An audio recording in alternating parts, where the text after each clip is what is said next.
आइए स्टार्ट करते हैं। बच्चों, जब भी कभी कॉम्प्लेक्स नंबर का जिक्र हो जाए, एक बात अच्छे से समझ लेना कि complex number a plus iota b के फॉर्म का ही होगा। जैसे कल हमारे पास में ऐसा कोई नंबर मिलेगा, आएगा, ये कॉम्प्लेक्स नंबर नहीं है, इसको हमें परफेक्ट फॉर्म में बनाना पड़ेगा। प्लस से पहले जो बैठा है वो a, तो 2/5 प्लस 3/5 आयोटा, ये ऐसे आपको बनाना पड़ेगा, ये ध्यान रखना। और अगर बीच में माइनस है तो यहां प्लस लेकर के माइनस को ऐसे अंदर डालना होगा। कॉम्प्लेक्स नंबर के फॉर्म की मैं बात कर रहा हूं, ठीक है भाई। और एक होता है कॉन्जुगेट। कॉन्जुगेट कॉम्प्लेक्स नंबर, जैसे कोई कॉम्प्लेक्स नंबर है हमारे पास a प्लस आयोटा b, तो किसी कॉम्प्लेक्स नंबर के कॉन्जुगेट को z के ऊपर बार ऐसे हम शो करते हैं, ऐसे बार लगा देते हैं, और बार जा करके सीधा आयोटा वाले पोर्शन पर अटैक करेगा, उसके साइन को चेंज कर देगा, बस ये ध्यान रखना। और कहीं कोई प्रॉब्लम क्रिएट नहीं करेगा। जैसे एग्जांपल लेते हैं, z is equal to 2 minus 3 iota, ठीक है। तो z का कॉन्जुगेट हो जाएगा 2 माइनस 3 आयोटा, तो 2 ऊपर बार यानी 2 प्लस 3 आयोटा। जैसे मान लीजिए अब z हमारे पास में 2 प्लस 3 आयोटा है, तो उसके ऊपर कॉन्जुगेट यानी 2 प्लस 3 आयोटा, बस वो अगर प्लस है तो माइनस और माइनस है तो प्लस, इतना सा करेगा, समझ लो। सिर्फ आयोटा वाले पर अटैक करेगा, इसको नोट कर लेना। एक और एग्जांपल ले लो। अच्छा, एक चीज कर सकते हो आप, Z1 Z2 Z3, हाँ एक से ज्यादा एग्जांपल है। जैसे 2 प्लस 3 आयोटा बाई 7, तो पहले हमें ना इसको कॉम्प्लेक्स नंबर के फॉर्म में कन्वर्ट करना होगा, यानी 2/7 प्लस, वही तो समझा रहा था कि कॉम्प्लेक्स नंबर के फॉर्म में पहले कन्वर्ट करो। तो अब हमें Z3 का कॉन्जुगेट, Z3 पे बाहर, ठीक है। तो 2/7 प्लस 3/7 आयोटा, और इस पे बाहर 2/7 माइनस 3/7 आयोटा। समझ लो मेरी बात, अच्छे से इस कॉन्सेप्ट को समझना, इनको नोट करना।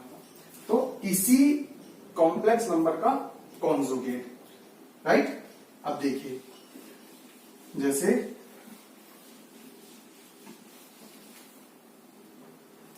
कोई कॉम्प्लेक्स नंबर है, z is equal to a plus iota b, ठीक है। अगर मैं a इज इक्वल टू 0 कर दूं, ठीक, यानी z is equal to 0 plus iota b, यानी z is equal to iota b, right. तो ये तो है अपना कॉम्प्लेक्स नंबर, ठीक है ना। इसको तो जैसे कि मैंने बोला, तो अब जो z होगा ये प्योरली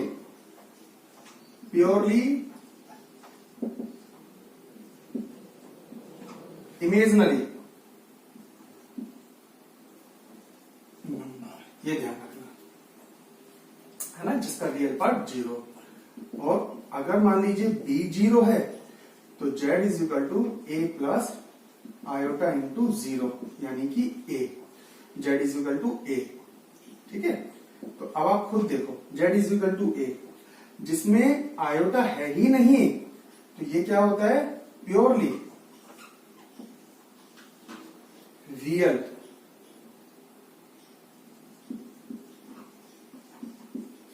नंबर, ठीक है। इस चीज का जरूर ध्यान रखिएगा,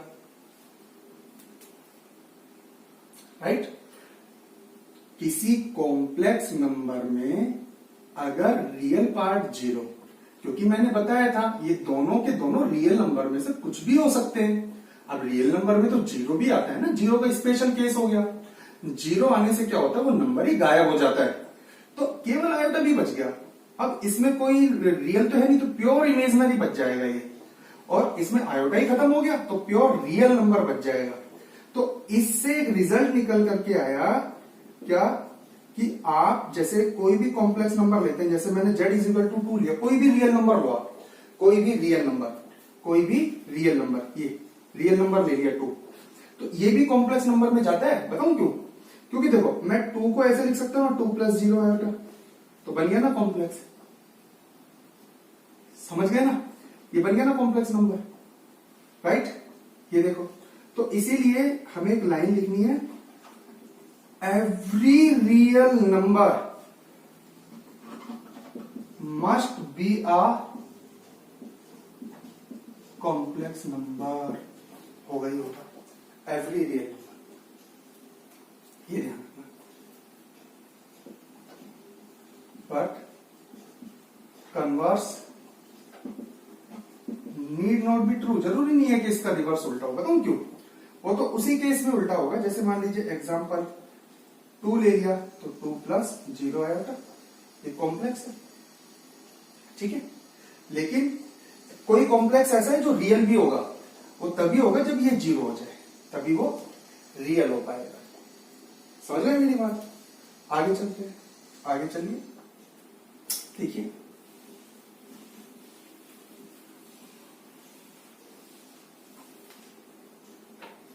जैसे हमारे पास में question number first, 5 iota minus 3/5 iota, इसको a प्लस आयोटा b के फॉर्म में हमें लिखना है, ठीक है ना।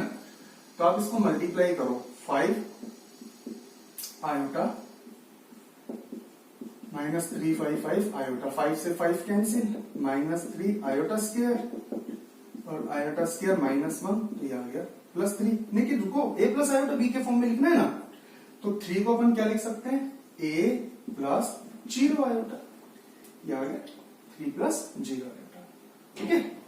ऐसे ही क्वेश्चन नंबर सेकंड, आयोटा की पावर 9 प्लस आयोटा की पावर 19, जैसा कि मैंने बताया था, आयोटा 8 डॉट आयोटा और iota 16 dot iota cube, iota 8 यानी आयोटा 4 का स्क्वायर डॉट आयोटा, आयोटा 4 का 4 और आयोटा क्यूब माइनस आयोटा, तो 1 का स्क्वायर डॉट आयोटा, 1 का 4 डॉट माइनस आयोटा, ठीक है। तो आयोटा माइनस आयोटा, तो फाइनल क्या है जल्दी से बताओ, 0।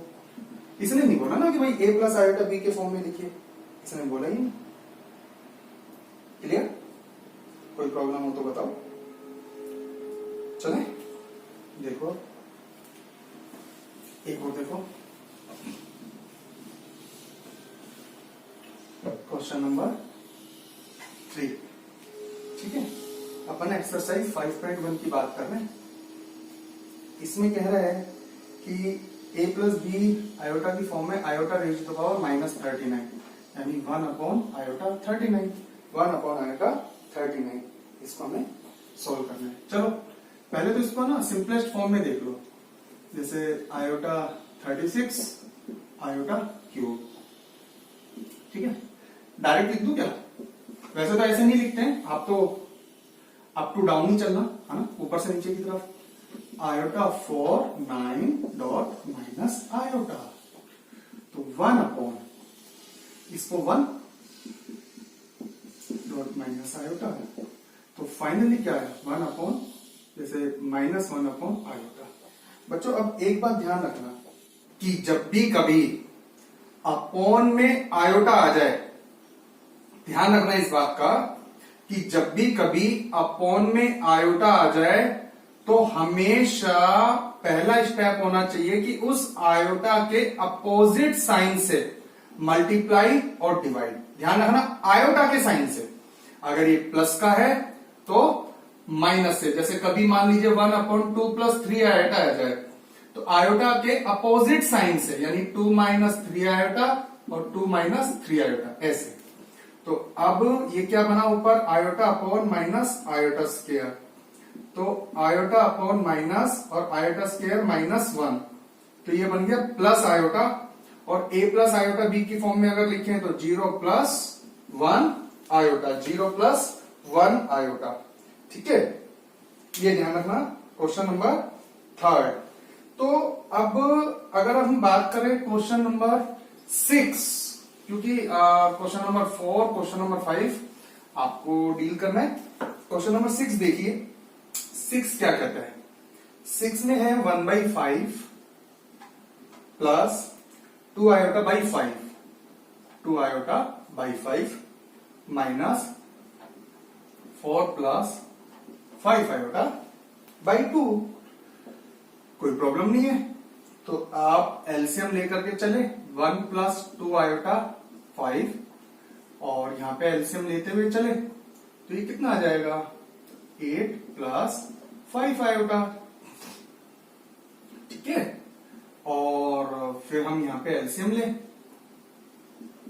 1 plus 2 iota minus 8 plus 5 iota, simple. 2 plus 4 iota minus 40 minus 25 iota upon 10। तो ये कितना आ गया?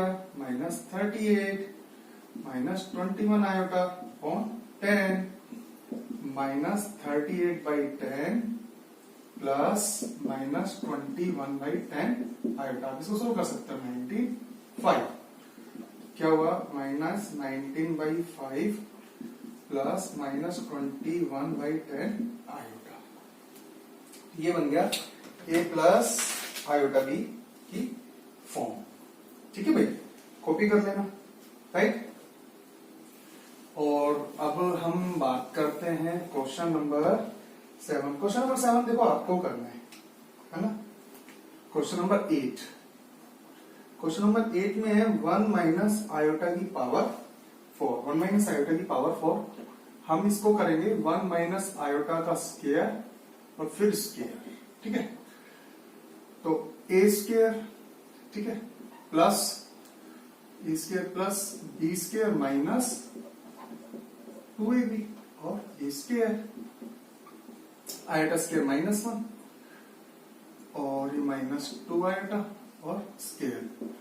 तो ये हो गया -2 आयोटा का स्क्वायर, 4 आयोटा स्क्वायर, 4 इंटू -1 -4। और जैसे कि हम देख पा रहे हैं a प्लस आयोटा b के फॉर्म में लिखना है, राइट। तो 1 माइनस आयोटा की 4 ये आ गया। तो a भाई -4 है, तो सॉरी -4 प्लस 0 आयोटा। ठीक है, -4 plus 0 iota. Question number 9, question number 10 आपको डील करना है। और क्वेश्चन नंबर 11, क्वेश्चन नंबर 11 की बात करते हैं। क्वेश्चन नंबर 11 में एक्चुअल में क्या है कि वो मल्टीप्लिकेटिव इनवर्स की बात कर रहा है। देखो मैं आपको एक बात बताता हूं, ध्यान से सुनिएगा। जैसे 5 है, अब मैं आपसे पूछता हूं 5 का इनवर्स बताओ। कुछ बच्चे बोलेंगे सर 1/5, कुछ बच्चे बोलेंगे सर -5, और दोनों ही सही, क्योंकि मेरा क्वेश्चन ही इनकम्प्लीट था। इनवर्स तो ठीक है, अगर मैं कहता हूं मल्टीप्लीकेटिव इनवर्स, मल्टीप्लीकेटिव इनवर्स, ठीक है ना, मल्टीप्लीकेटिव इनवर्स, तो आपको डिवाइड में कर देना। और अगर मैं बोलता हूं आपको एडिटिव इनवर्स, तो आप साइन चेंज कर देना, माइनस के साथ में कर देना। तो इसी तरीके से कॉम्प्लेक्स नंबर में होता है, राइट। मल्टीप्लीकेटिव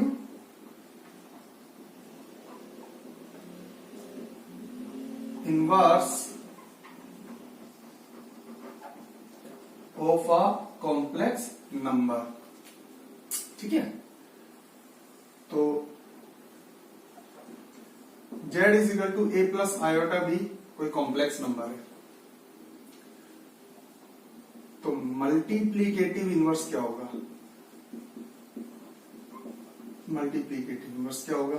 ध्यान से सुनना, यानी 1/z, ये मल्टीप्लीकेटिव इनवर्स है, यानी z इनवर्स। ठीक है, तो 1/a प्लस आयोटा b ये होगा। अब फर्दर तो हम इसको पूरा सॉल्व कर लेंगे। कैसे? कि जैसे मैंने बताया अपॉन में कभी भी आयोटा आता है तो आप उसको a माइनस आयोटा b और a माइनस आयोटा b, ठीक है।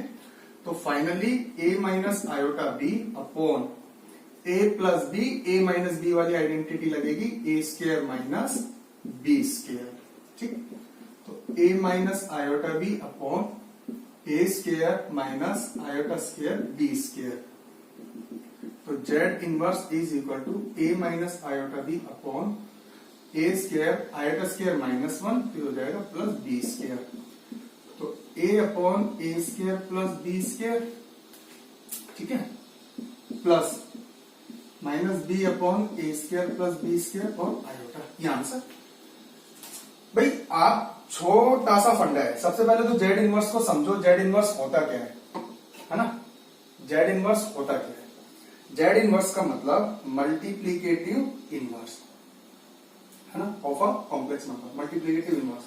फिर ये वाली बात हुई थी कि जब भी आप जेड इनवर्स कैलकुलेट करोगे और अपॉन में आयोटा आ जाता है तो उसके अपोजिट साइड से यानी उसके कॉन्जुगेट से मल्टीप्लाई करोगे और डिवाइड कर दोगे, सोल्व करेंगे और ए प्लस आयोटा बी की फॉर्म में लिख लेना है। तो अब हम एक एग्जांपल करते हैं, ठीक, इस पर बेस, यानी क्वेश्चन नंबर 11, ठीक है। तो let Z is equal to 4 minus 3 iota. तो Z inverse 1 upon 4 minus 3 iota, 4 minus 3 iota, 4 plus 3 iota, 4 plus 3 iota, A minus B, A plus B, A square और B square, 16 minus 9 iota square. ध्यान से देखो 25 बनेगा। तो Z inverse is equal to 4/25 plus 3/25 iota, ये answer बस, ठीक है भाई। तो अब हम देख पा रहे हैं सारे क्वेश्चन को अब आपको ही सोल्व करना है एक्चुअल में, है ना। एक छोटा सा पॉइंट और बताता हूं, जैसे कि एक क्वेश्चन मैं देख पा रहा हूं, क्वेश्चन नंबर 13। क्वेश्चन नंबर 13 आपको क्या करना है, let Z is equal to केवल माइनस आयोटा दे रखा है, तो कंफ्यूज मत हो ना, आप इसको कंप्लीट लिख सकते हो ना, 0 माइनस आयोटा, ठीक है, और 0 प्लस -1 आयोटा, ये ठीक।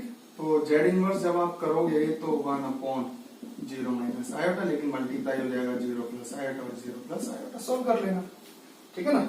तो बच्चों कॉम्प्लेक्स नंबर में एक्सरसाइज 5.1 नेक्स्ट लेक्चर में नेक्स्ट कॉन्सेप्ट नेक्स्ट एक्सरसाइज के साथ में आएंगे।